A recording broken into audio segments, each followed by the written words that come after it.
So, only about 1 week left until we dive into the second phase of version 5.6, and this one is stacked. We're getting the Inazuma Chronicled Wish, plus Kinich and Raiden banners, all at the same time. That's 3 banners on the menu. Sounds amazing, right? Well, here's the problem. If you're saving for Skirk, the math starts to look a little depressing. Like, really depressing. And I hate to say it, but this phase is shaping up to be one of the stingier ones we've had in a while when it comes to Primogems. So before you go wild on pulls or let your itchy fingers click Wish, after a good Raiden trial run, let's actually calculate how many Primogems you can realistically expect in Phase 2 of version 5.6. Alright, let's get into it. Starting with the basics, daily commissions. We've got 21 days in Phase 2, which gives us 1,260 Primogems just from logging in and doing your dailies. Not bad, not game-changing, but a solid foundation. Next up, quests. Now technically, the quests in 5.6 are worth 240 Primogems total, but let's be real, most of you have already done them. So to keep this realistic, I'm only counting 100 Primogems here for stragglers or side stuff. Then we've got the big ones, Spiral Abyss and Imaginarium Theater. Both reset once during this phase. That means 800 Primogems each. These are your best sources outside of events, so make sure you actually do them, even if they're annoying sometimes. Then we get the character trials for Kinich and Raiden. These are always nice little freebies, 20 Primogems each, so 40 total. And of course, we've got a Paymon's shop reset, which means 5 pulls worth of Stardust exchange. That's another 800 Primogems. Now let's talk about the events. First off, Operation Downpour Simulation, which already started today but runs until the 3rd of June. Since most of the rewards are front-loaded in Phase 1, I'm only counting 200 Primogems instead of the usual 420 to keep things fair. Funny side note, have you actually played this event today? I did, and no joke, it felt like Clash of Clans. I'm serious. You get to deploy units like Hilichurls and Ruin Guards on a grid, and they just go ham on the enemy base. You get percentages for each building destroyed. It's wild. Let me know in the comments if I'm the only one who got those mobile game flashbacks, because I swear I half expected someone to drop a Barbarian King out of nowhere. Anyway, back to the numbers. The next event is Chronicle of Shifting Stratagems, starting on May 27th and running through June 9th. Standard stuff, 420 Primogems total. Then we have Legends Ablaze, Cross-Border Brawl, a combat-focused event starting on June 5th. Also 420 Primogems. Now, an often overlooked source, the version 5.7 special program live stream. This always comes with 3 redeem codes, worth 100 each. That's 300 Primogems, and we usually get another 60 from bonus codes over the version's lifetime. So, let's just say 360 total to be safe.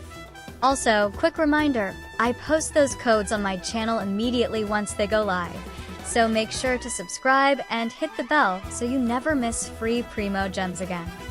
Seriously, they expire fast. So what does that give us? The F2P Primogem total for Phase 2 of version 5.6 is 5,200 Primogems. That's around 33 pulls. Now let's factor in Welkin Moon, for those of you who grab that $5 boost each month. You get 90 Primogems per day, and over 21 days, that's 1,890 extra Primogems.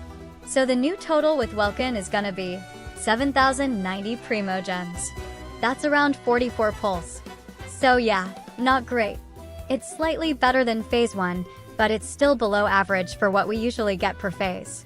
And when you remember that Phase 2 now has 3 separate banners, Kinich, Raiden, and the Inazuma Chronicled Wish, it's just not enough.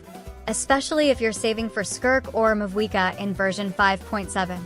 If you pulled in Phase 1 for Escoffier or Navia, and now you're eyeing Kinich or Raiden, your Primogems are probably in danger zone territory. I ran a poll recently, and over 70% of viewers said they're skipping this phase entirely just to save for 5.7. And I mean, it's not like there are, no offense here, Sejun and Klee on these banners. It's Raiden, a literal Archon, and Kinich, also a very good unit, that are getting skipped. That's how brutal this is. And if you're wondering why everyone's so focused on Skirk, it's because she's shaping up to be that kind of unit. High-scaling cryo DPS, an extremely unique playstyle, and honestly some of the best animations we've seen in a while. In my opinion, when you compare her visuals to other recent characters like Dahlia, you can really tell where the animation budget went this patch. She looks and feels like a premium 5-star, and she absolutely is. But here's the catch, she needs support, and not just any support. She needs Escoffier. Skirk loses a significant amount of damage if you're not running Escoffier in your team. Their synergy is hard-coded into her kit, and without her, her full rotation just doesn't reach the same numbers. So, if you're planning to go all in on Skirk and you skipped Escoffier in Phase 1, you might want to rethink that decision. She's still available right now, and we have no idea when she'll return. And there's another issue. Skirk isn't exactly what you'd call free-to-play friendly. Don't get me wrong. She's still very playable in F2P teams, and you can absolutely clear Spiral Abyss with her. But if you're not pairing her with premium supports like Escoffier, Furina, Yelan, Shinha, or Seat Lolly, she starts to lose a noticeable amount of damage. With the right team around her, she's easily one of the strongest units in the game.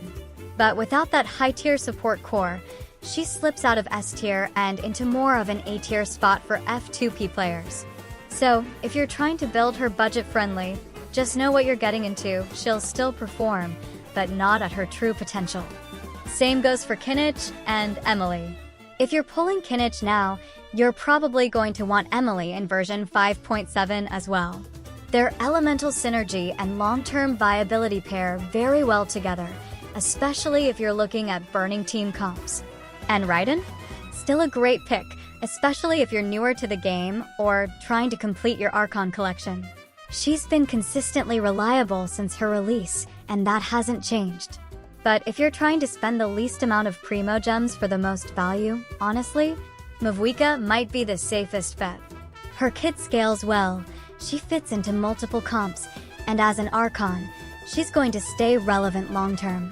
In my opinion, she's the smartest pull if you're low on Primogems and still want a powerful, future-proof 5-star. But as always, pull who you like.